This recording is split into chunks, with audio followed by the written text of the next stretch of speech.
When you're living in a year as psychologically taxing as 2020, do you search for mechanisms to help you cope with the chaos around you? Sure you do.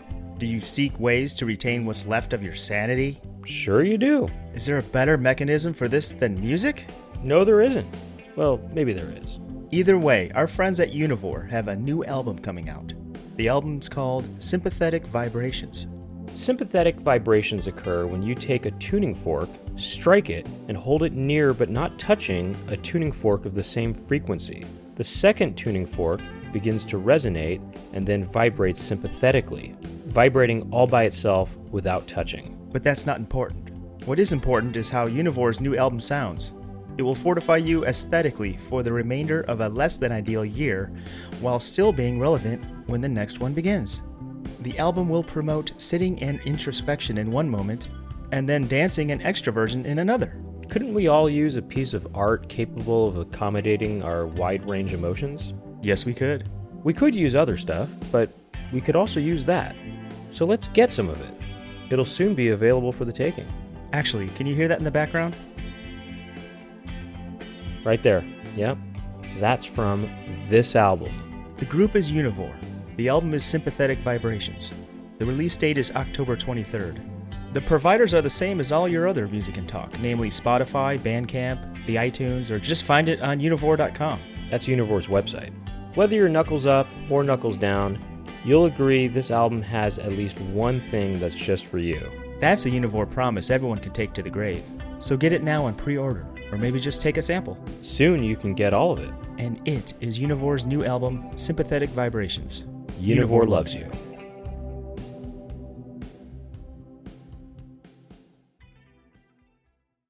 Welcome to the Poundcast. Today I am with Brent Weinbach. Thank you for being here with me today. We had a wonderful chat. We were about to have a wonderful chat with Harry, aka Baauer. Baauer, for those of you who don't know, is the creator of the song called Harlem Shake that became a meme. It A became massive big phenomenon. Yeah. But he also has a new album called Planets Mad, and his album has a whole film that goes along with it, and it's like amazing. So Yeah. check out Baauer. He's on Twitch now, twitch.tv/Baauer. He has two A's, Baauer. Yeah. Check him out on all your streaming music places where you get music as well, because he's awesome.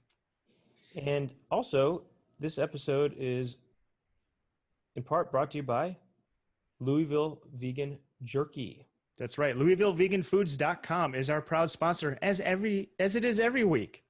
And we love getting bag after bag by tight. going to LouisvilleVeganFoods.com. I mean, Louisville Vegan Jerky makes me want to get on all four. You know what I mean? It makes me want to get on all fours. And to find out about that, you're going to have to listen to this episode. Maybe even go after dark. But we'll get to that. But anyway, we'll talk about that later. Yeah. Anyway, so, LouisvilleVeganFoods.com makes me want to get on all fours. All four. Sometimes I'll go to LouisvilleVeganFoods.com and I'll say, you know what? I want to support the Poundcast and I want to get a delicious treat, a great snack, one that has a great shelf life, something bagged 9 months by hand in the U.S.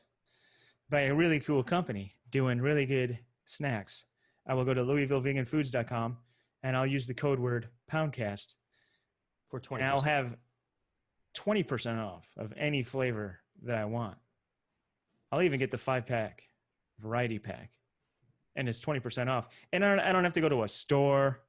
I don't have to show up at some stupid grocery store and be like, people's noses. there's a wait. You have to wait. Please stand over here 6 feet away, sir. With people's noses sticking out of their all their noses are sticking out. Looking like penises sticking out of their pants. Yeah. All these people with their dumb cart. Excuse me. You don't have to deal with that. But you could actually get, if you go to Sprouts or Whole Foods or certain other locations, you could, if you do choose that, to just simply buy Louisville Vegan Jerky at the store. Yeah, if you want to go, if you want to be a real pound pimple, you just go to LouisvilleVeganFoods.com and use the code word Poundcast. And then, when those bags show up, you're set for Life. For life. Well, You're set for it just depends how fast you eat a snack. I mean, you're not physically set for life, but emotionally you'll be set for life. Emotionally, you're going to be set for life. So go to support the Poundcast by going to LouisvilleVeganFoods.com. Yes. Use the code Poundcast. That's the bottom line. Now listen, that's the bottom. If you also another way to support the Poundcast is by going to Patreon and subscribing to our Patreon page. And if you do that, you get access to bonus extended episodes like the one today. Brent and I talked for another 45 minutes after we're done talking to Baauer, and that's called After Dark. You will have instant access to After Dark by just going to patreon.com/Poundcast. And you know what you'll get on this After Dark? You'll get a little peek into the kernels of a big hit that is going to sweep the nation. Yeah, Brent and I were talking about the Harlem Shake and how we can make our own hit song. We want to make our own shake. And we figured out, or we didn't figure out, we wrote a song. And it comes with a dance, and it's called All Fours. And the only way you can listen to us workshop that idea, is go to patreon.com/Poundcast. If you want to buy some of my merch, it's dougpound.bandcamp.com. I have the Ask the Dad shirts still for sale. And I got some other stuff there. And another thing you could do is support me on Patreon at patreon.com/DougPound. And for that, you will get the daily squirrel report and other fun unreleased goodies here and there. And also, if you're interested in video, you want to see video versions of the podcast, youtube.com/thepoundcast. One last thing before we bring Baauer on, we're going to play a little Poundcast theme song remix by Bouncy Boy 808. Now, he is one of our Patreon subscribers. And we heard his remix last week. And this is his other one. So let's check it out, and then we'll be right back with Baauer. Go to the Poundcast, go to the Poundcast, go to the Poundcast, go to the Poundcast, go to the Poundcast, go to the Poundcast, go to the Poundcast, go to the Poundcast, go to the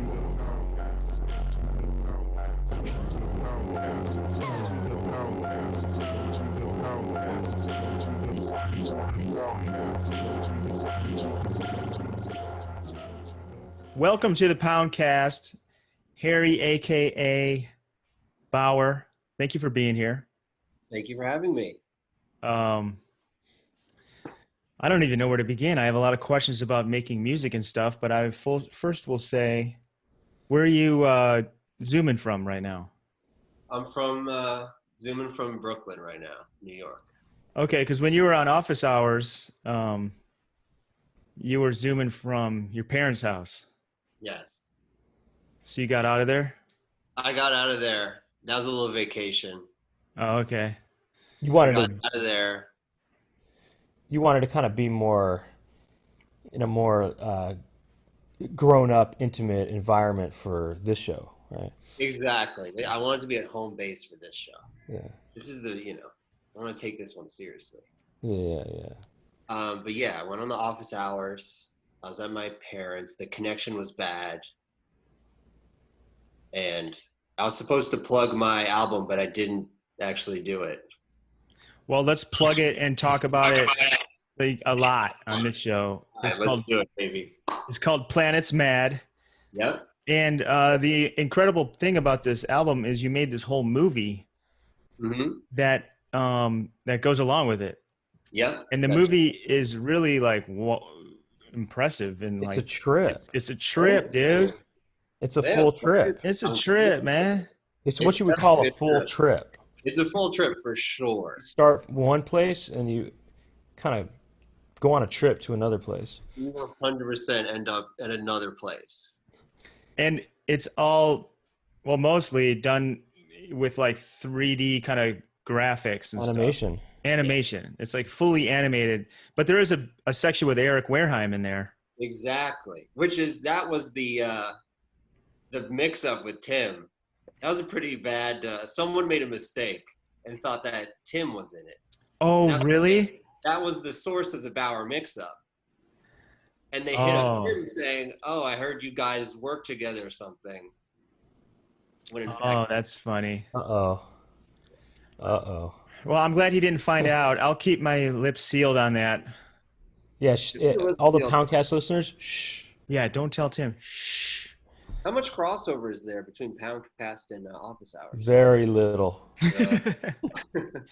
Nothing. Like Like one ear, like one ear from one person. just one little nugget of earwax. And drops wise, no drops on this podcast? Oh, I mean, I could make it happen if you'd like. Do you want drops? This used to be the main Drops podcast from Really? Doug, but then he started, we kind of just started getting more into it with the guests and Well, I did a podcast called The Champs a long time ago where I was the drops guy. And then I started the Poundcast, this show, and I was trying to do drops and talk, and I couldn't. I felt like if I was being less engaging in the conversation, if I was worried about the drops. So he's more engaged. in this one. the drops kind of I became less engaged with the drops. But I'll hook that up when I get a sec. I just got to grab the laptop. But Yeah, I mean, I have some questions for you about the drops. Definitely from listening to Office Hours. I'm curious on some of the technicals on how the drops work exactly. Let me ask you something real quick. Would you think that there would be more crossover, like that much, if he did do the drops again? I gotta say, the drops are like a of Office Hours. They're an absolute highlight. thank you. That's what I'm gonna say. You know what though? Sometimes we do drops with our own voices. We just sort of you create do. the sound bites. Sure, yeah. Well, me and Vic have this dream, and this will be a Poundcast exclusive. But we've been talking about doing an episode where we do the drops all like Foley artists, and we do it with our mouth, and we do Right. like, if there's a helicopter, it's like right, like the dude from what from is it? from Prairie Home Companion. Remember that NPR show? Of course, I was thinking about the Police Academy. Yeah, Oh yeah. my, yeah, absolutely. Michael Winslow. Wait, Yeah. there's a dude doing drops on Prairie Home Companion. He does like there's a guy, I forgot his name, but he does. They need drops. They need Doug Pound style drops. Well, he does them live. He does like live sound effects. Right. That's tight. And he would do it on this one section where he would kind of, well, first of all, that show is long gone. It's been gone for a few years, but when Garrison Keillor would tell a story, he would like score it with like his mouth kind of thing. Damn, actually, I would listen. My parents would put that on, but I don't remember that element. Because it needs that, huh? Because Garrison's stories were famously it's a little slow, huh? I can try to, do some of your classic drops, Doug. I could throw them in every now and then. What's a famous one of yours? I still love you. Well, I like this one. It goes, okay, Oh yeah, Oh, yeah. okay. okay. I don't Okay. know which one's you and which one's Vic. Right. And I'm also wondering, did Vic sort of take the drop concept from you? Was it you first with the drops and Vic? It was me first, but like, Vic is he rounds out the show, and I welcome his drops with open arms, and there's no competition there. There's no drop competitive, maybe like sibling rivalry type of thing. Well, people send us drops, and I tell them just send it to one or the other. I don't want to have the same ones as Vic. Right. Like And- we want to have our own like Bank. palette of voice. course, of you know. course. And do you guys If like if coordinate? people send them to the both of us, then it's like I hit a drop and he'll hit the same one, and it's like I want to have mine be my signature drops. But you know what though? It's not about the drop. It's how you use it. 100%, and you use them Uh-huh. incredibly. So Yeah. Then I started incorporating my chaos pad. Right. I Then love guess it. what happened a few months later? What? Vic got a chaos pad. Oh, it's all about who wore it best. You know what I mean? Take the same drops. It's all good though. It's all It's good. It's tough being the innovator, huh? You don't always get the credit you deserve. Well, you can probably relate, right? Because I think the Harlem Shake is like the first song that started that whole style. As far as like, I mean, maybe you're from the underground, so you knew maybe before that. But as far as I can remember, that was the first song that like was like in that trap style that set off that whole wave of music that we're still enjoying today. Can we? Would you say that? Would you say that you innovated that style yourself? I wouldn't say that. I would be careful with that because rap has it's got origins with rap music. It's from hip hop. Right. I know that. But I'm talking about that specific kind of like, Yeah. I don't even know what to call it. It's like more of an EDM. I mean, for lack of a better word, like an EDM dance floor version of trap. Mm-hmm. And is there a term for that style? Or, I mean, people just call it trap because they hear the snare sound and the clap and the bass, and they can't think of anything else to call it. Is that what's going on? So yeah, it probably was. Yeah, like during that whole moment, it was like a standout for sure. Did you realize when you created that song, did you realize the impact it was going to have or how big it was going to be? Did you think, yeah, this is going to be a hit to some degree? I guess, did you think to any degree that it was going to be a hit? Not to any degree. Not any degree at all, huh? And you get asked that probably all the time, right? I do, yeah. And one thing I want to like make clear is that I had no part in it becoming a meme and a dance. I had no part of that, planning that or anything. That was this other dude, Filthy Frank, who is now Joji. You know Joji? Yeah. He's like a big, huge artist, like headlines. He probably does arenas now.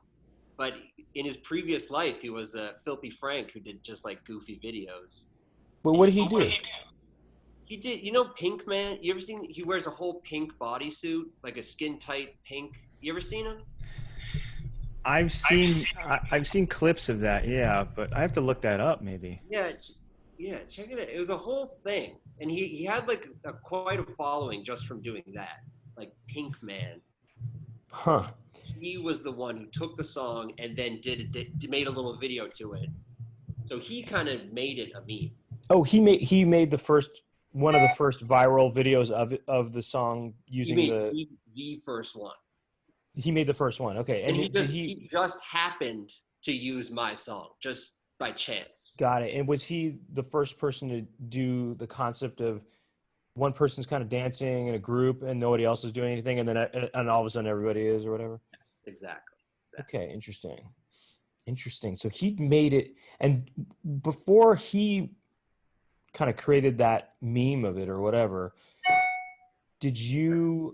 was the song already pretty popular, or is that what made the song popular? It was actually pretty, for me, I was just like bedroom producer guy, you know, whatever.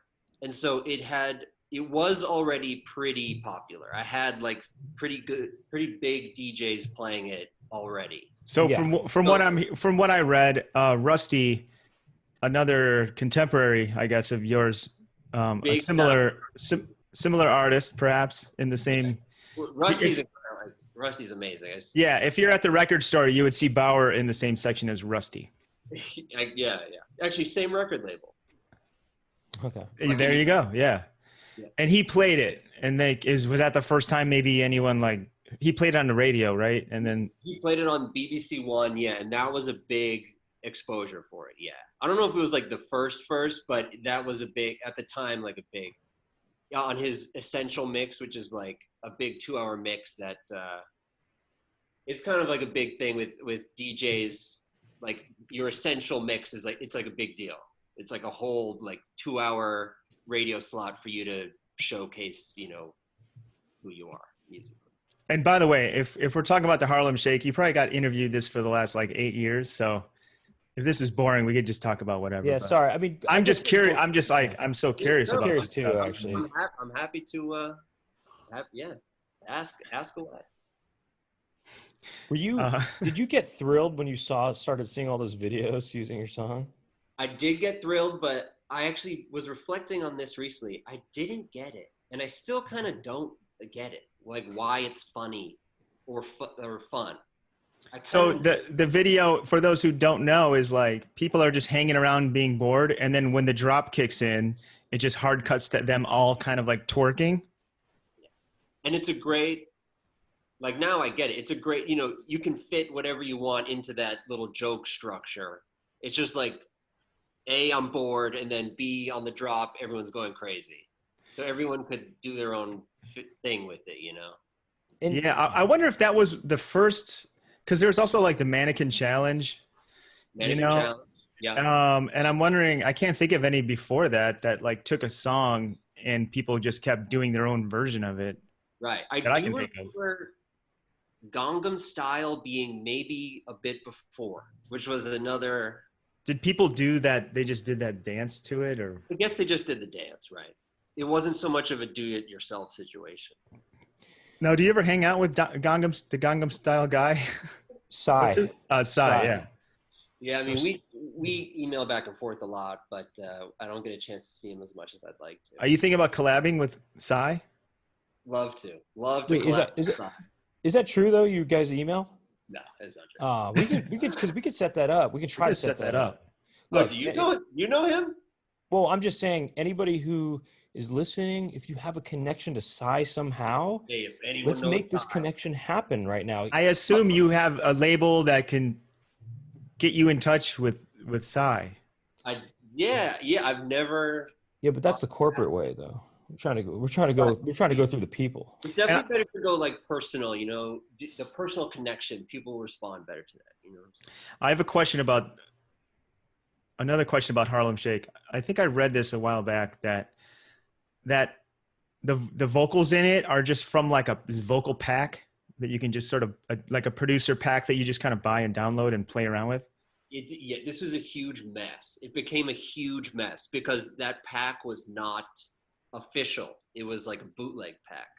Oh, really? Which kind of speaks to, you know, what you do. It was like it was a producer named Munchie. Munchie put together a pack, but he didn't clear, you know, most of the time when you get a sample pack, it's royalty-free samples that you can use. Yeah. But this one was not. This guy had just pulled little clips from songs, and I used one of them, not knowing. Wow. And I ended up getting like getting crazy sued. And then the other one, the guy who actually says and do the Harlem Shake, is a rapper named Plastic Little from Philly. Did he give you did he let you use it? No. That was it was like a song of his that was the one bit of the song that didn't have, it was like the beat cut out for like a couple bars and it was just him a cappella. And so he says, I'll punch you in the face and do the Harlem Shake. And so I just cut that. So what happened with that? That one, initially we emailed back and forth and he was like, hey, I was just like, listen, I'm a big fan of you. I love, because I'm a big fan of Plastic Little. That's how I even like knew the song and used the song, you know? And he was like, listen, yeah, I think it's cool that you use this. I think it's cool that you're a fan and like, cool. Like we were like, it was like a good understanding. But then after it like really started to like blow up, then he like lawyered up and he's like, oh yeah, I got to get some Right. He's like, I got to get a piece of this. Well, what happened? Did you just say? So did you end up like making zero money off of it and just being like off the song? Yeah. Oh man. Well, but it kickstarted. It kickstarted the whole thing. Right. I got Wait, the song was double platinum, right? Yeah. Here, look. I got it right here. Oh my God, you got it right there. Wow. Okay, that's crazy. So that's cool. That song went double platinum, and yet you didn't make much money off of it, or no money. I couldn't really tell you what I made money wise, but I can tell you the lawyer bill I had to pay for, which was huge.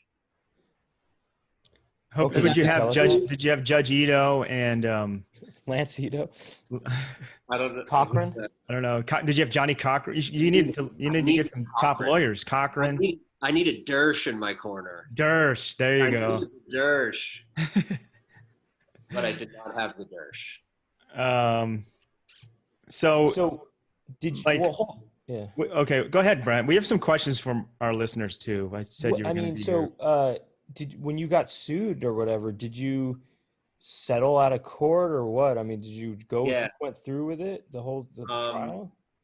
No, it was settlement. Yeah. But at the time, I was so just like, what? I was like so like just aloof, you know. I wasn't Yeah. at all like involved. I was just like, I don't care, man.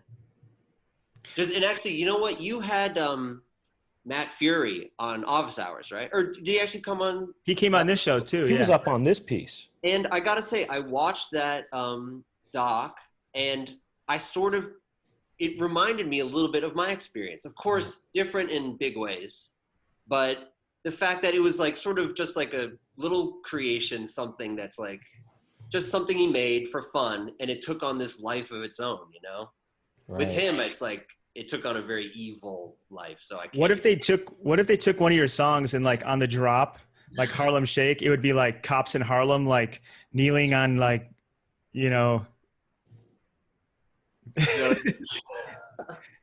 it's like do the Harlem Shake and then they grab someone and throw them to the ground who's, you know, selling Lucy cigarettes. I would go full anti. I would, I'd just toss Molotov cocktails. I would not stand for that. So, I mean, okay, so that's interesting. And like, by the way, did you like in some ways not like the videos that were like, were you not like, did you think it, oh, this makes my song kind of, I don't know. Did you feel like it made it like corny or something like, or like Yeah. the videos were kind of corny or something, and maybe you were like, I don't like that my song is in this, you know, or something. Yes. That's interesting. I didn't really like it that much because it was like not what I wanted. It was Right. corny. It was kind of stupid.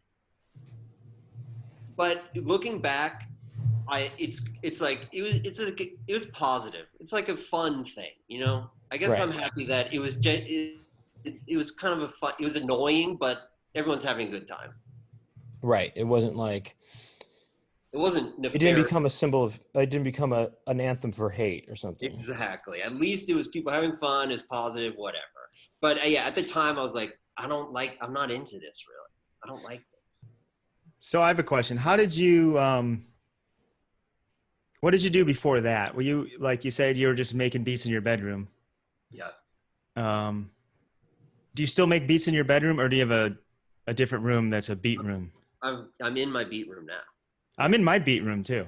All right. And I'm an aspiring producer. Okay. My beat room is the bathroom. And I was listening to your new like, I just want to know about your process. You can ask me about my drop process too, because I know you had I would like to ask you technicals. about your Oh, drop. I have a drop process in the bathroom as well, actually. Carry on. Let's go.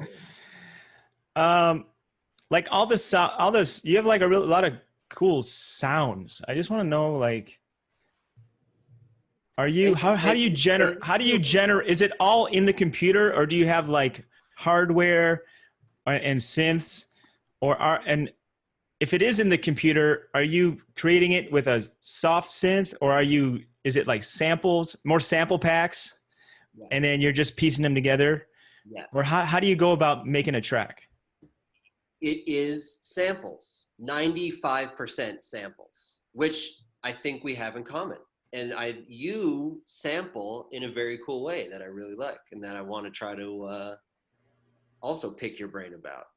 But yeah, I like to basically, I do some synth stuff and like hardware stuff, but like I said, 90% is samples. I like working with like samples and kind of putting together, you know, like a little collage. Yeah. What's the 10% of original stuff? Me too, because I'm just saying I like to do that too, but like when there's like melodies and stuff, are those samples, or do you add the little melody synth kind of things after you put the samples together? You kind of like figure out what notes work or something? Kind of in the process. And also I work with other people, I should say. I work with people who are, you know, way infinitely better than me at playing instruments.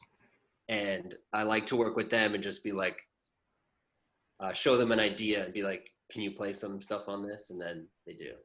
So yeah, the 10% that's original stuff or original sound or whatever. What's an example of what that might be? A good, Yeah, like a software synth, okay. like one called Diva, or there's one called Serum, which some people really are like all about that. Like 100% of what they do is these software synths, you know? But for me, I don't really enjoy using those that much. It's very like computer, like, you know, you're like tweaking little things, you know? Hmm. So it's like that, and what else? But yeah, like again, a lot of it is just taking audio and manipulating it and chopping it, you know, etc. Where would you find your audio? Like, do you sample like? Because I've done a few samples. Not that my music has any plays that anyone would catch it, but like I've sampled like really famous stuff, but then like tweaked it and like pitch shifted it and, you know, pitch corrected it. So I think it's unrecognizable. Do you do that kind of stuff? Yes. Although I am like, I told you with this experience I had, I definitely learned a lesson, and like, I try to be extra careful now. And then if I am going to use something, use it to the point where you could never know what it was, you know? Right. When you deliver your album or a track, do you have to say where every little, is there someone saying, oh, like a cue sheet, like, okay, where's that from? Where's that from? Where's that from? Like a Yeah, TV yeah. show where they have to know where every little thing is? Mm-hmm. Yeah. Oh, And then wow. clear it. And then like You have to hit get the it cleared. blah, get it cleared, blah, blah, blah. And sometimes you can't get it cleared or it's too expensive. So then they go, okay, well, you either have to take it out or replay it. And there's people who like their whole job is to replay stuff. Like that's all they do. What do you So mean replay it? like if you have James Brown going like, like doing a James Brown thing or whatever, someone somewhere has a whole studio and all they do is try to recreate that sample exactly. Oh, I see what you're saying. Recreate it. Oh, Recreate. that's a weird cottage industry, huh? Yeah. Just Yeah. trying to recreate a sample. That's funny. That's weird. Do you, and if they can't recreate it, then you won and you get to keep it in there. No. If you keep Oh, it, yeah, right. you like, yeah, you either got to take it out or you just got. It's almost like you're trying to stump people in a way. Like, you know, it's like, I bet you won't know where this is from. And if you stump them, then you get to keep it in there. Well, sort of, but not quite, because you're playing a dangerous game. No, I know. Because also retroactively, if you put something out and you know 5 years later they realize you used something, they'll still get you, you know. Okay, but how about this? Speaking of game, the safe game is, could one listen to a track that has everything's cleared, you know, and try to identify, oh, that's from this and this is from that, and oh, if that was pitched down a little bit and sped up, Yeah, that would be this. Is that a game one could play, or is that an Sort of. impossible game? You know what's kind of an example of that is the Robin Thicke Blurred Lines track. Remember that? Uh-huh. Where Marvin Gaye's estate sued and won for the vibe being the same. Nothing was the same as Marvin Gaye. There was no sample, no direct melody. It was just a vibe that was too close. That's kind of won. crazy. Yeah. Well, also, you know that song by D-Light, Grooves in the Heart? What, jog my memory. You know, Grooves in the Heart. Okay, yeah. I think that whole song is all, aside from the melody and the lyrics. What? That break is sampled a lot too. Yeah, well, no, but not like, also that song itself is a bunch of samples, except for Grooves in the Heart, that part. I mean, except for her singing and stuff, you know? My bad. No, they sample that break, huh? It's a sample in the song. Yes. Yeah, I think and then the bass line, Bootsy Collins is in the video, so he either sampled him and he was like, I'll just be in your video, or he wrote a new bass line. I don't know. See, yeah, and there's a jazz artist that they sampled in there as well. I mean, there's a lot of samples in it.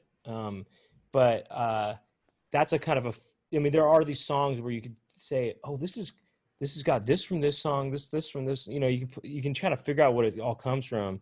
But is that kind of like, that's too hard of a game for your stuff or what? No, you could. Yeah, try. Okay, I'm gonna play. I might play later tonight. Yeah, give it a try. Well, there's a couple that are obvious in this latest album in particular. Oh, really? Yeah, which I cleared. Yeah. So, by the way, when the Harlem Shake legal stuff started happening, did that call attention to other songs of yours, and then did it spiral into some more difficult stuff like that? it didn't. No, it didn't spiral. Like some things were like brought Or up. snowball? Yeah. No, not really. Some stuff, but nothing that really had any effect. So like maybe someone tweeting about something, or that was it about any other song. And even though that was a bit of a, like, I don't know, financial drain dealing with the lawyer stuff, did the popularity of Harlem Shake end up getting you a ton of opportunities and stuff? Yeah. Yes. So what was your big your first big like gig? You mean just at all as like after as a result of that? Oh, as a result of the Harlem Shake. Or at all, maybe before that. I mean, at all was like, I guess here in New York, like playing like, actually a small club, but I guess that was the first like show I had where I got where was that at? In the East Village, and I forget what it was called. Some of these, it's not, and it doesn't exist anymore. Some basement place in the East Village. Did people dance? The people danced. Was it that was basement your place? first picture? Was it that basement place that's all white tile? No. I think I went to a place like that once down there. Anyway. Do you love to see people move their bodies to your music? Absolutely. Yeah. Absolutely. Do you feel like wow, I have a power over people's bodies? Yeah. Oh yeah. You do, yeah. It's the best. Okay, well, I have another question. My favorite song on the new album is probably Home, and then I like the remix that you just put out, probably even better. So it has this really cool like synth line, but then the remix has a piano line. Did you play that? Can you sit at a piano and just like start playing? Absolutely not. I can play one song. I can play Sarah Bareilles' "Not Gonna Write You a Love Song." I can pound that on the piano, and it's pounded. So how? Yeah, I just did a drop for him. How did you do that? That was an example of getting someone else who played it. This guy named Eli. Shout out to Eli from LA. He's an incredible pianist, like genius level, and he played that. He was just like jamming. He was just jamming, and you said, "I'm going to sample that."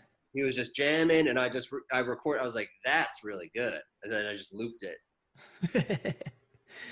What? Just refresh my memory. Where in the film is that, or in the video is that? It's like what scene? I think it's second to last, and it's. Oh, is it the space that one's stuff? just like space, I think. The space stuff. Okay, yeah. I mean, the movie's incredible, or the video, or whatever you want to call it. I mean, it's How did you do? How? Okay. I got a shout out to Actual Objects from LA. Rick and Claire of Actual Objects. They did the whole thing, and they're amazing. But you directed it, though, no? Yeah, well, it says you directed it. Oh, does it say that? It does, yeah. Oh, cool. I think it does. All right, that makes me seem cool. Well, the impression I got was that you made this thing and you did the graph, and I thought, oh, you do graphics and stuff too. You do. I'm glad that tricked you. So you thought I was like really genius level. I was like, I thought, oh, I guess he's also a filmmaker too. You know, right. He knows how to do cinematic stuff. You know. I guess I should. Yeah, I should just say that. That's how you like fake it till you make it, huh? That is a true concept. Actually, that does work. But yeah, no. That's how most people make it. Truly. That's how they make it, right? Yeah. So yeah, I'm a filmmaker and a director. So that was okay. So who really directed? I mean, who made? So what's who or hers name?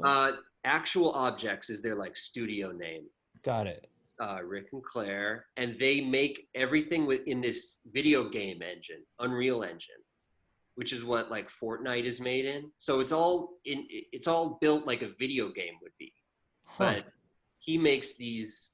He works a lot in fashion, which is really interesting. That like a lot of fashion lines have him do like their like spring line, but all like 3D characters. It looks similar to the Planet's Mad movie, and he 3D scans like clothes in, and like just these characters wear them. And So they can save money. They don't have to pay these models. they're not gonna pay these annoying models. They only pay one guy. Well, it does feel like there's some kind of motion capture situation going on there. Yeah.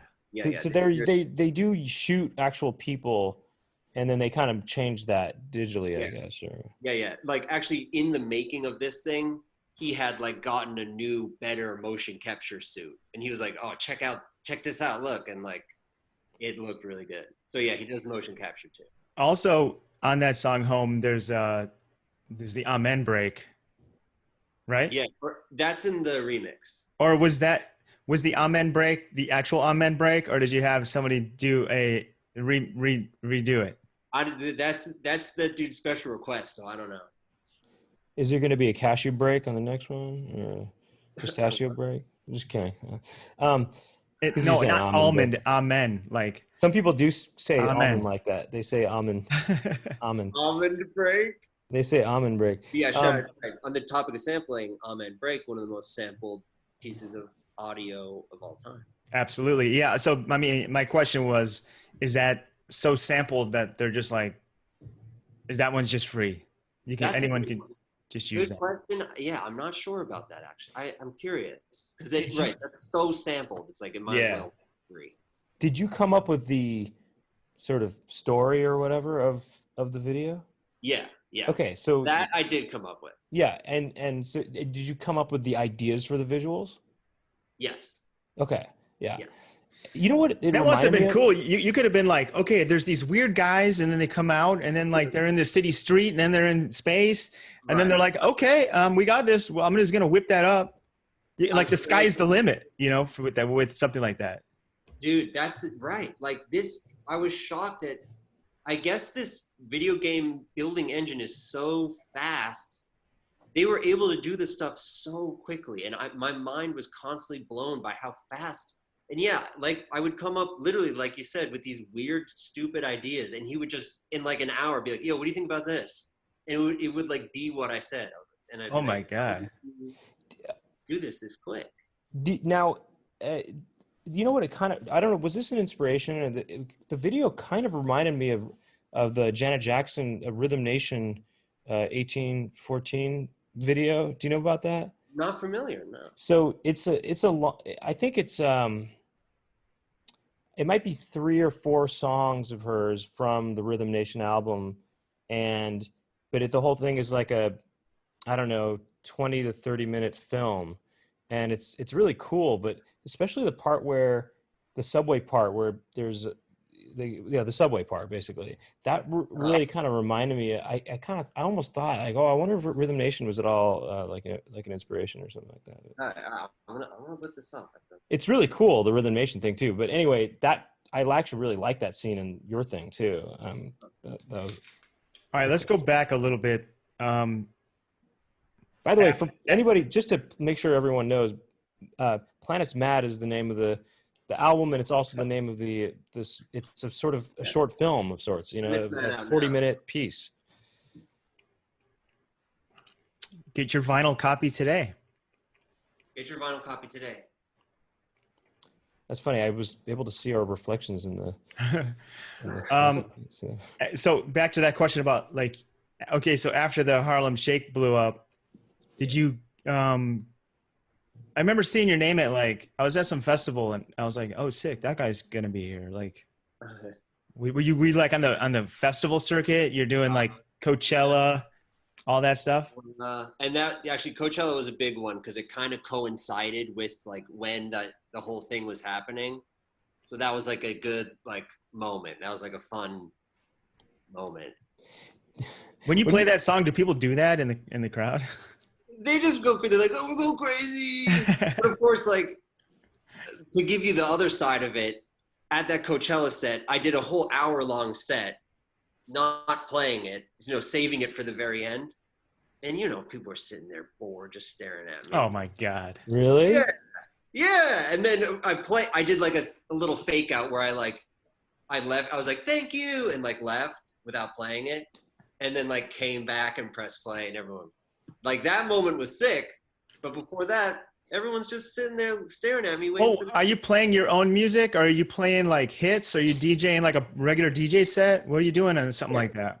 I'm trying to do a mix of all those. Yeah, my own stuff with hits that are gonna get people involved that don't know me. Right, you're playing bangers. You're not trying to put the system on trial and turn them on to some obscure thing, right? I'm trying to entertain. Right. Make sure everyone has a great time. Yeah. So before this all started, what was the first musical thing you got into when you were young? Good question. And also, where does Baauer come from? Were you into Eddie Baauer? You're into hockey or Eddie what? Baauer all the time. I'm I want to kind of name myself after these clothes. That's my middle name. Okay, got it. With 2 A's? Your middle name is Eddie Baauer. I popped in the extra A. I got a little spicy with that. But yeah, Eddie Baauer, Baauer hockey equipment. There's a lot of cool Baauer stuff. The guy from 24? Jack Baauer. Yeah, Jack Baauer. Yep. It's all great stuff. It's a good word. Yeah.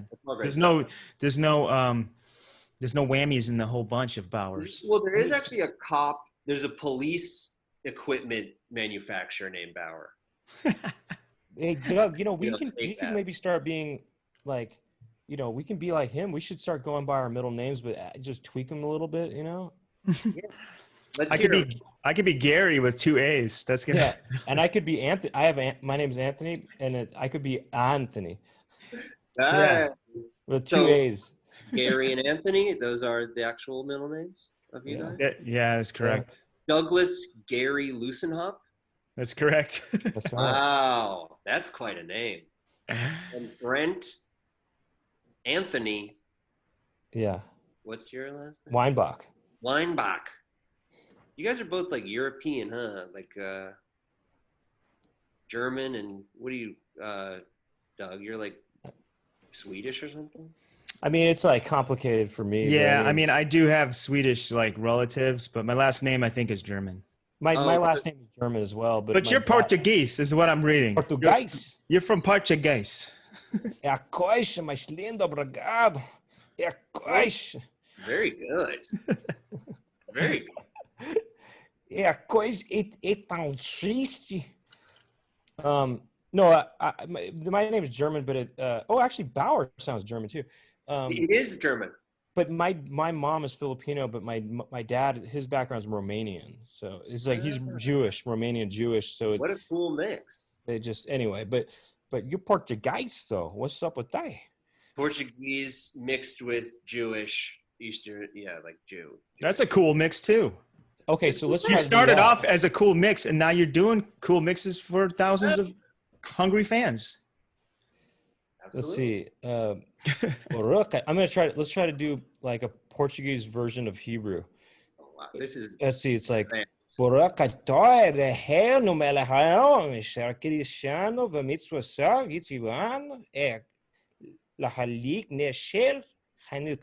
Something like that. Towards the end, you went a little almost Japanese. I feel like. Yeah. That's what happens is you fuse Portuguese and Hebrew together, it becomes Japanese. Oh, that's where it came from. Actually, not many people know that. Are you from Japan? Really? Born there? No, I wish. You actually almost look like you could be Japanese right now. Actually, Really? Well, right now, whatever you're wearing almost looks like a robe. It could be a robe. It is Japanese. It's a Japanese company. And then your face, your hair, and the way you look, I'm thinking, oh yeah, you could be like a samurai warrior. Thank you so much. Okay, well, back to my question. Sorry. Boring backstory question. Thank you, but We want to know where it all started. Where did it all begin? Now you Right. look full Japanese. And now you look like you're in one of those movies by that one director. And now you guys can see yourself, huh? Yeah. Yeah, a little bit. Okay. Yeah. Maybe I should not do that because I don't want to reveal the rest of my computer programs. You can fully see my computer there. I'm sorry, what were you asking? Where did it all begin with your music, your musical interests? Were you always a computer musician, or what? Basically, How did that start? How did you start being a producer it And started who did you behind the boards? It started just for fun, just like because I was into electronic music. I moved to the UK when I was 6, and there was a lot of like dance music around. Oh, you're getting into garage, I was exactly garage. Yes. garage and grime. I was hearing garage, and I was thinking, I like this. So I started, downloading a little program, trying it out, just for fun. What was your first program? Reason. Me too. Really? Who's that? Who's the one of the grime rappers? Skepta? No. What? Anyway, one of those guys famously like made all his beats on like a PlayStation. Oh, Dizzy Rascal. Dizzy Rascal, yeah. Legend. I thought that was pretty cool. Very cool. And that's one of the like best albums ever. That's like goes down in history. So what were you trying to? You were trying to make garage. Yeah, a little bit of garage, a little bit like trance music. I loved like trance, happy hardcore. Mm-hmm. Like Alice DJ, Better Off Alone. I don't think I know that one. If you heard it, yes. Of course I know all that. those classic cheesy jams. But I was trying to make those for sure at the beginning. I think you should try to make a big cheesy Better Off Alone style hit. I would love to. The thing is, it's not as easy as it looks. It's hard. Right.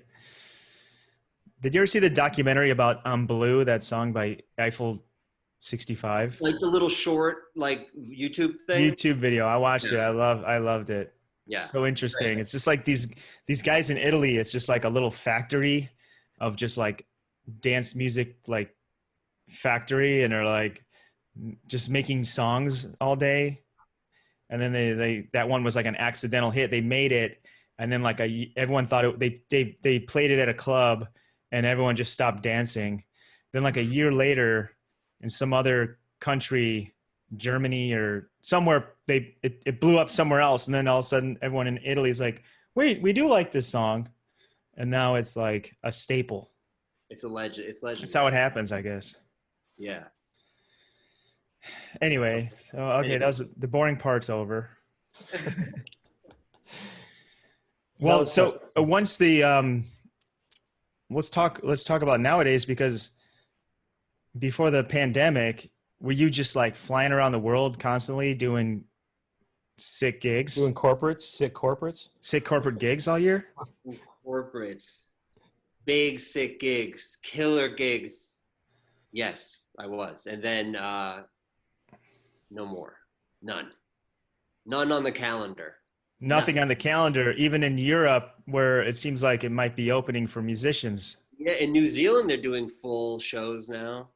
But you have to go there in quarantine probably, right? And then do your show. Exactly. Would you do that? Still doing gigs then in certain parts of the country? No. Oh. No. I got nothing on the calendar. Nothing. So what do you do? What's your typical day like? Now I just started doing my Twitch stream, and it's like opened up this whole nother world for me. And you create music on Twitch? It's kind of like a podcast, right? Aren't you like, don't you do some kind of show where you're like talking to people and stuff? Yeah, that's it. That's it, yeah. Mm-hmm. And like, right, it just started off as like, I got to do something. And now it's like, I'm really into it. It's like, how do people find you on Twitch? Twitch.tv/Baauer. Yeah, check it out. BAAUR. BAAUER. You should do a song that's called BAAUER. BAAUER. So you can sample that and you can have it for free. Just say, give me a featuring. and that's when you all I did this, ask. I thought you were kind of doing the U. Like I thought you were pointing you. It was like, you know, Oh, you're trying like to get B you in on it? Yeah. Oh, BAAUER. You know, what's the like R? What's the like R? B. It's like BE. You know, B, and then double A, and then U, and then it's like as in you, and then ARE. You know, R. You know. E I double don't know. A. It's like some kind of it's almost it could be a poem of sorts or something. I'm just thinking Yeah, there's it's a something there, you poem. know. Your name's a poem when you spell it out, man. B double B just B look, this is my advice. If you want advice, B double A Ooh, you are. U Ooh, you E are. R. Yeah. This could be something. Brent, this isn't working great. But I know what you're getting at. No, I like this. So somebody wants to know, what were the gigs like? What were Australian crowds like for you? Oh, they're great. Someone asked that? Yeah, it's probably someone from Australia that they want to. Yeah, Australia is great. Love it. You gotta love it. Down What- under. Okay, I got a question actually. Which country or city, I guess, goes the most wild to your music? Great question. Fantastic question. I gotta say, like, definitely Northern Europe. Like the Netherlands, they go so hard. And then in Denmark one time, they like took me aside before the set and they were like, please don't say mosh or anything to do with like, avoid these terms, please. And like, I was like, that's weird. And then when I played the show, it was like, they were insane. It was like the most crazy people I'd ever played to. Did they mosh regardless of you not They did triggering not them? care. They didn't care what the hell I was saying. They were moshing and throwing stuff, throwing beer cans at me. At you? Yeah, it was like a full riot. It was like a positive throwing But it of was the beer fun at though, you? right? I mean, it was like it's so much crossfire. It could have been negative. I don't even know. So I got a question. When you go to do a big DJ gig like that, Yeah. for the haters that think you just press and play, what are you doing? Yeah, good question, Doug. Because I'm up there, I'm not pressing play. I'm pressing all kinds of buttons. You're doing a full live set. I've seen. I You're do. doing Yeah. live. Well, my thing doesn't. It's different, but I do DJ sometimes. But the song's going. It's stressful. It's like, oh, I got to get something going after this. Right. But do you have your set planned out? Like, do you have your songs listed? Like, these are the bangers. These are gonna go together. Or are you just gonna have 1,000 tracks in the library and who knows what I'm gonna play? Yeah, usually like a general order, a general sort of selection, and then within there a little bit of room to improvise if that's the vibe. You know what I mean? And you're grabbing that bass EQ knob, and you're going like this. You're like. And you're cutting the bass out, and then everyone's like, okay, and then it like comes back in, and you go, Voo. You crank the bass back in, and then they go nuts again, right? I know. Is that what happens? Yep, that's how you do it. That's how you make the big bucks. Take that bass out, put that thing back. Okay, so EQing live, that's a thing that one would do. And what else? You can do effects live. I also like to do the effects. There's a little effects. Like the industry standard is this Pioneer mixer. Pioneer 4 CDJ. Yeah. DJ, exactly. So there's some effects on there.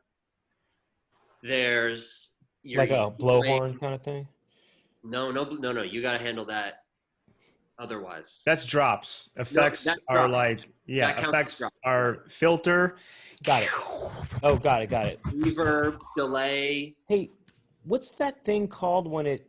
Forget it. There's an effect where it's it feels like the environment is getting more like shallow sounding. You know, like filter.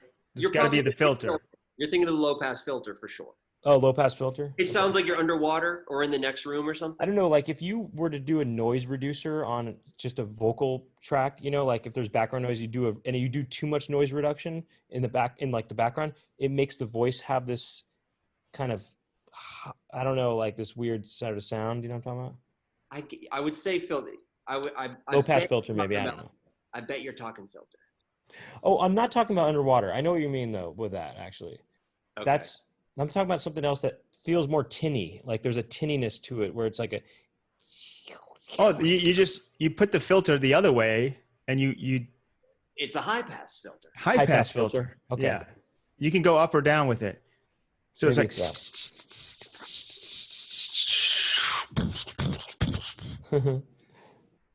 That Then was you cut good. the bass. It might be something. It might be something else, to be honest. The more I know what you're talking about, Doug, and maybe it's something else. I don't know how to describe it, but whatever. It'll be you know what? Some things are good to be a mystery for forever. You know, it's like Right. nice to just wonder. So sometimes. walk us through what it's like to do a big DJ set. Do you show up and have to sound check and everything?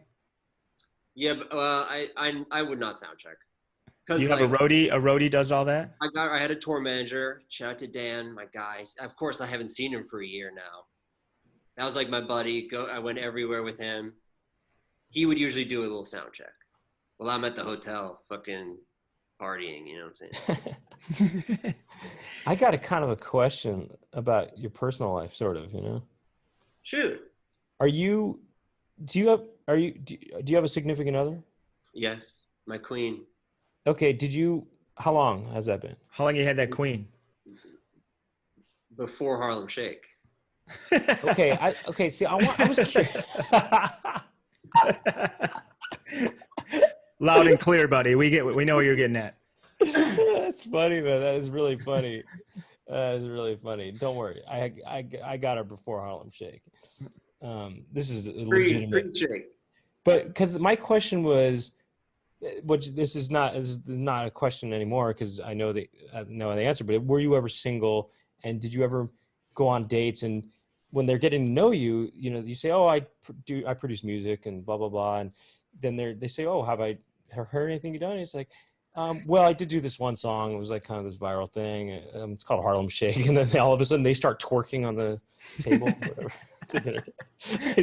You just mentioned it, and they're all of a sudden just. But no, I mean, my question was going to be like, if you were ever single and like were people dating, you were dating, were like, oh my god, you made that song, and you know, did that impress them and so forth? Yeah, like, Actually, but forget dating though. I mean, what about even when you just meet people? Yeah. You know? Like for instance, like when I moved into this apartment, we had like an apartment people meeting. You know, people of the building, and they're like, "Oh, what do you do?" And I was like, make music.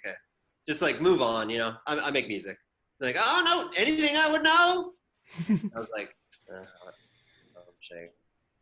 And then everyone started twerking and stuff. They started twerking. Well, you got to say that because then they'll think, oh, you'll be able to pay your bills, right? Right. They'll be like, any more Harlem Shake 2 coming anytime soon? Because it's a 30-year fix. You should do Harlem Shake too. Just do a song called that. I've honestly, that's been in the back of my mind for a long time. I just got to find the right. That's so funny. It's called Harlem Shake 2, Still Shaking. I mean, it's got to be the right thing. You know? It has to start with a big long like skit, you know. Oh, that'd So be great. and it's like a conversation like this. You're talking to a landlord.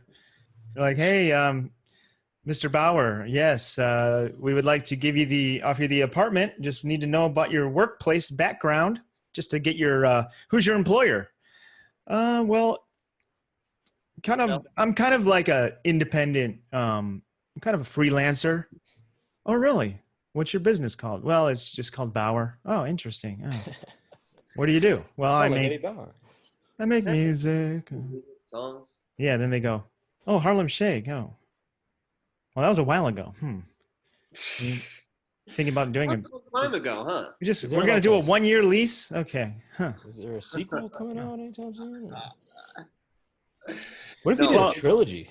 Well, I also want to know about all these. You work with like a lot of rappers and stuff. Like, what's it when you work with like Trippie Redd or someone? Are you like in the studio with him, or are you like, is that remote these days? How's that work? Mostly remote, yeah. But sometimes in the studio. Obviously not anymore. Do you send him a bunch of beats, or like him being any rapper, and they're like, oh, this one's fire, I got to use this one?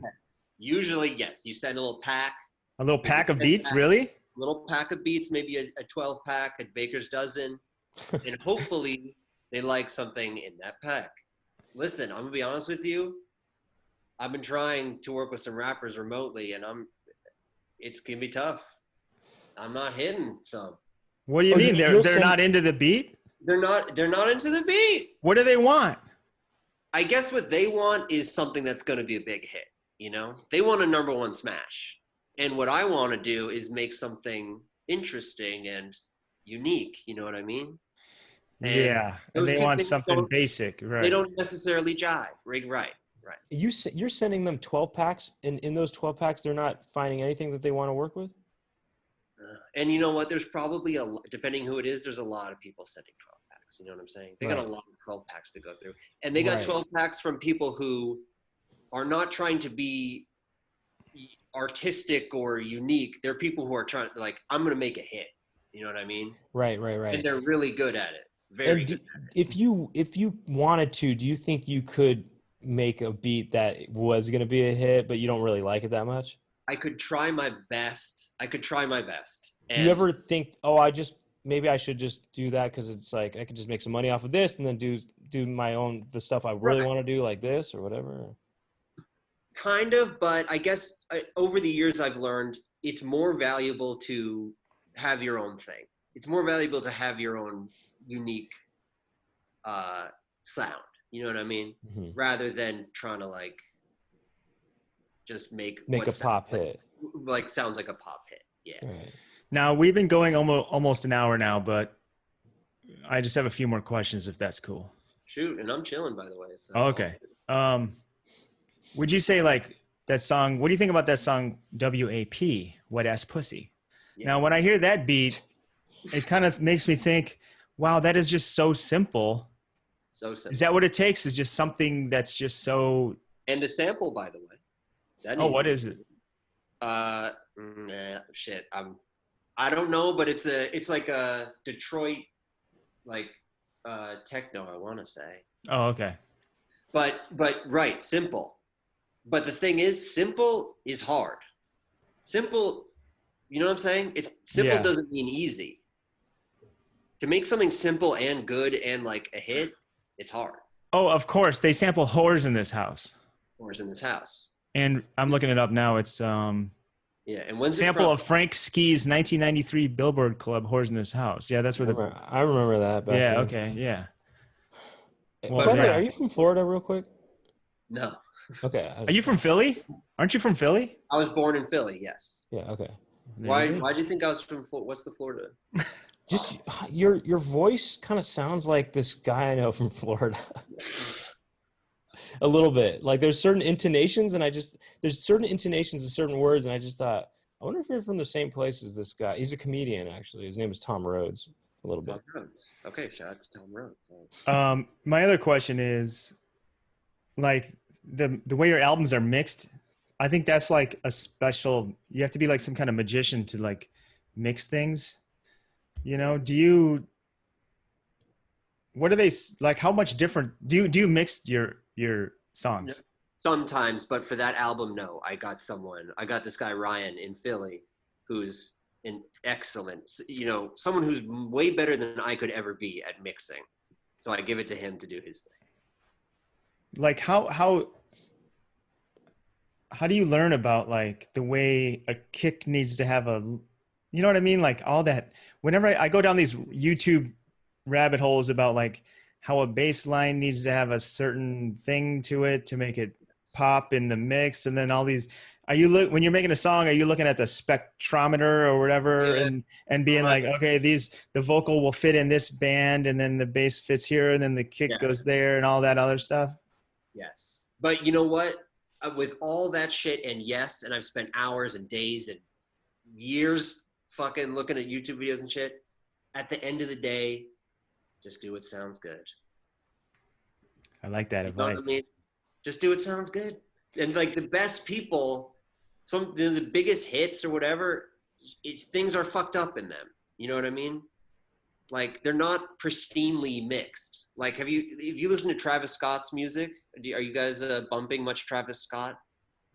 Yeah, I think I listened to the new album and the mix is like pretty. They're crazy. It's crazy, And yeah. probably, if you look up a tutorial how to mix, most of the things they're doing with that, they would say not. A average person would say, "Don't do that." That's wrong to do that. But Travis Scott does it. It sounds fucking cool, and everyone loves it. Can you give one example of what not to do that he would do? Like first of all, it's so loud. It's like completely mush. Like you usually want to leave some dynamic range, Yeah. But his stuff is absolutely cranked to where probably people would be like, you should back that off a little bit. It's way too like squashed. Yeah. But it doesn't matter. Kids love it. Doesn't matter. Kid tested, mother approved. Mothers approve of it. The kids love it. The mothers Actually, said, okay. Mothers probably don't like it. Mothers are saying he's saying some bad stuff in there. That's true. Well, I'm talking like hardcore mothers. All right, cool. Like cool. dirty mothers. What were your parents? Speaking of mothers, are they your parents around? Oh yeah, you were at their house. Speaking of dirty mothers, Were yes. they psyched when you when you're trying to be a musician? First starting out, what did you have any other kind of like day jobs or anything? Yeah. I worked retail. I did scooping ice cream. Yeah, I worked at a record label. That's when I was like, oh, I want to try to get a job doing music. So I like found a electronic record label I liked, and I interned for them. Mad Decent? Not Mad Decent. I would have loved that. It was called Trouble and Bass. It was a little smaller one, but at that same time, Mad Decent would have been a thrill. I just wasn't in Philly. Yeah. Oh, so what did you do for that label? Like boring shit. I did like accounting and shit. It was not that fun. But you got a foot in the door. That's the most important thing. Foot in the door, baby. You know what's kind of cool is in this hour, we've seen it go from day to night at your place. You're right. It's dark now, huh? And now it's just cool because it's a night vibe now. It's a night kind of vibe. Well, I liked it. Yeah. Well, now you got the light on, but Turn it on. even like that, it's like, ooh, this turned into dark. Oh, now it's really going on. Now it's vibey. See, this is where I get in and do my vibes and my beats, when it's vibey. Do you do that? Do you do certain lighting to get yourself in the zone for creating music? Not really. Okay. Okay, final question, Harry. You said we should collab, me and you, on something. What will it be? Will it be music, or do you want me to like do some video stuff? I want to. Oh well, video stuff. Yes, I didn't even think about that. Let's do video stuff first of all. But also, I want to take. I was hoping it'd be music. Well, no. I want to take advantage of your sampling ear. Oh. I want to use some samples, even like when yeah, by the way, actually, while I have you, I want to ask you some things. Sure. If you're willing to say, what do you use to trigger your samples when you're doing drops? You seem to have a huge library of drops. You have a lot, right? Yeah, like 1,000. So how do you trigger them? And you're so quick. You're lightning fast with the drops. So you mean on office, on office hours and podcast? Yeah. Well, Vic turned me onto a software called Farrago, Farrago. Mm-hmm. I got where it. you have a page of like 50 drops, and then you can add another page. So you call your page like laughter, or I have one that's like Alex Jones, and I have one that's like Trump, and I have one that's like whatever, like yes and no and shut up and hello, goodbye. I have like a bunch of like those in one page. But the real way to do it is like I have them all in a folder. And this is a secret. I've said this before, but I have them in a big folder. And you just go to the Finder, go to that folder, and you say, there's a sample I'm looking for. I just type the word and it pops up, and then I hit the space bar on it. Just in your Finder. In the Finder, it's Finder space bar. not in any software, in like just straight. Oh, I use Farrago, and I kind of like after I use it for a while, I know what sounds are on like my go-to ones where they are. So you kind of have a muscle memory on that. But then a lot of times it's just the finder if it's like an obscure thing, you know. And I know I have a sample from, you know, Rodney Dangerfield that I don't know where it is. I'll just type that in or whatever, and that'll just pop up, and then I just hit the space bar. That's kind of like the easiest way. Wow. I also want to say, I like how you use samples live. I seen you perform at the Satellite. Oh, you at the Satellite? I went and I saw your show, and I love how you incorporate drops, so to speak, or samples with like stand-up, with like jokes. Thanks, man. Yeah, I mean, DJs love my act.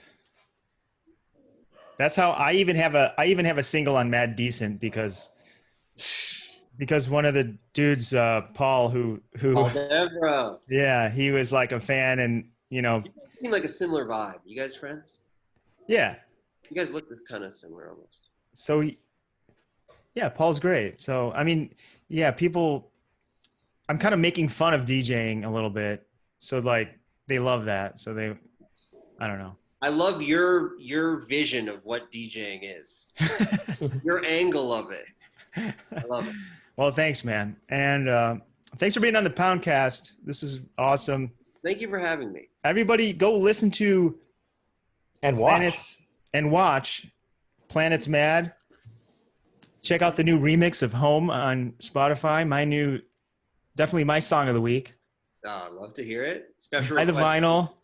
Go to twitch.tv/Baauer. Yes, sir.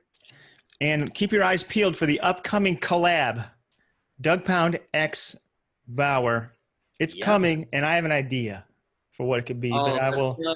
Oh, and by the way, will you guys come on my Twitch stream? Of course. I'll answer it like Brent. I'll make the face where it sounds like I'm saying no, but I'm really saying yes. Where it's like, ask me if I'll be on your stream. Hey, will you come on my stream, man? I freaking love to. Is that you doing a Brent impression? No, it's like I'm doing an impression of Brent's joke. Where like it's a joke you ask somebody if they want to do something, but then at first it seems like they don't, but they do for real. Like Brent, do it. It's kind of like ask me if I want to do it. Hey, would you like to come on my Twitch stream sometime? I'd love to. Okay. That one was kind of like an of course. I was like, well, that's the kind of vibe. It's like, and we got to do the other. Brent, let's rerun the joke from After Dark last week. Yeah. Ask us. What we thought of the album, with the new album. Well, no, it's got to be something negative where it's like, hey, do you like the smell of farts or something? Well, you got to go like. Ask me what I thought of the album real quick. Yeah. By any chance, what did you think of my album? Oof. It stunk. Like, it's a good thing, you know? It's a good thing. It's like this. It's like it's good, you know? Dude, it's amazing. It's like, bro. Brent, ask me what I think about the smell of your farts. Hey, what do you think about the smell of my farts? Really? That's awful. You know when you like smile, but it's like something negative? It's like reverse, you know? Remember that one, Brent? Yeah. Yeah, do it. Brent, what do you think about the smell of my farts? I hated it. Yeah, it's like that. You're like something like that. I don't know. It's always like you're always like doing the opposite reaction, but you understand it, you know? I feel like people do that in real life a lot. Yeah, it's based on reality. In LA, I've experienced that a lot. It's from like 80s movies or something. Like, Brent, ask me if you think I'm going to win the championship. Do you think you're going to win the championship? Me? No freaking way. Well, I guess it's like so. You're kind of doing a Tom Cruise or something, right? Yeah, it's like a Tom Cruise Karate Kid kind of thing or something. I almost saw some De Niro in that act out a little bit, Doug, just now. You're kind of like. You're like. Well, you kind of did his smile style, though. It's like his smile is like this. Is it? That's good. He does. Isn't it? Brown. A little bit. A little bit. A little You guys bit. are A good. little bit. You did a little bit. You did offend them a little bit. All right, Harry, we're gonna wrap it up here, but thanks for joining. Thank you so much for having me. And guys. I'll be talking to you on the DMs very soon. Yeah, let's go. Let's talk. Take care. Peace. Thanks, Harry. Thank you, Brent and Doug. Okay, thank you once again to Baauer for being here. If you want to check out After Dark, you can go to patreon.com/. Poundcast, not Legacy Mugasap. Not No, Legacy. I wasn't even going to say it. I wasn't even going to say it. You were slowing down like, I'm going to say it. I'm going to say it. The reason I was slowing down this time was because some of our stuff is the Poundcast and some of it's just Poundcast, and I wanted to make sure. Regardless, go to patreon.com/Poundcast. Subscribe to us there. Also, check out LouisvilleVeganFoods.com. Use the code word Poundcast. And check out Univore's music. Yeah, which is coming out next week. That's right. And or their album is coming out next week, that is. And a big thank you to Chloe Bonilla, Jack Birch, who is El Bircho on YouTube and Instagram, Nathan Pittman, and Jackie Montana for their help with what we're doing. Those are our wonderful interns. Thank you so much, my interns. We'll see you next week on the Poundcast. Peace. Bye. Go to the Poundcast. Go to the Poundcast. Go to the Poundcast. Go to the Poundcast. Go to the Poundcast. Go to the Poundcast. Go to the Poundcast. Go to the Poundcast. Go to the Poundcast. Go to the Poundcast. Go to the Poundcast. Go to the Poundcast. Go to the Poundcast. Go to the Poundcast. Go to the Poundcast. Go to the